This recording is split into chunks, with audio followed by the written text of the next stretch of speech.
Yves Jean-Paul v ranní show Radia Relax.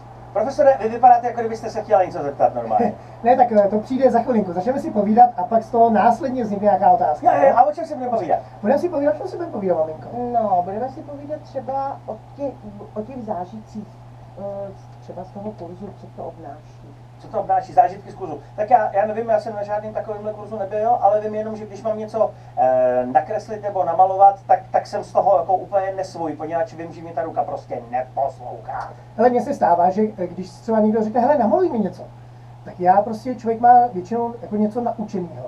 No. A já to prostě maluji furt dokola. A co třeba jako? Znamená to něco?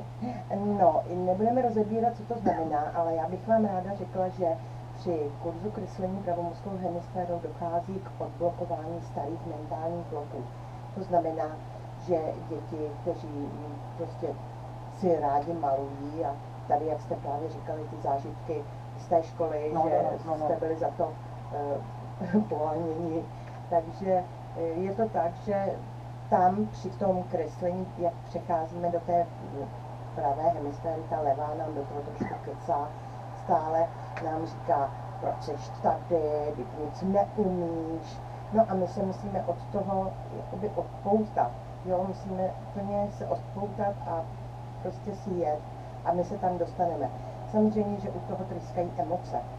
Jo, jak přecházíme do té pravé, takže jsme si říkali, že jsou tam emoce, to znamená stek, je tam agresivita, stalo se mi taky, že pán mi tam přelámal tušky, je tam pláč, prostě ty vzpomínky, ty bloky, co nás zavodily, to prostě jde všechno ven a tím, jak se vyčistíme, tak pak už je to dobrý. No tak já jsem zažil minulý týden, tak já jsem malíř, tak to jsem v pohodě. Absolutně. Úplně všechny emoce, co jste tady jmenovala, tak to jsem zažil. Přesně. A chtěl jsem říct jenom, že jak jste říkala, že levá ruka a teď do toho kecá, tak třeba Pepa ten neví, co dělá levá ani pravá kolikrát. Tady šermuje, šerminátor.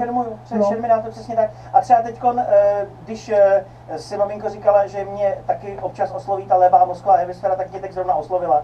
A říkám si, co tady dělá profesor, nic neumí, že jo, je tu zbytečně. Mně se tam teda, to mám jednodušší, já to nemám takhle psychologicky složitý, mě to tam říká úplně něco jiného, jo. Mě to říká o Pepovi, tut, to nemůžu říkat, tut, furt to samé slovo, tut.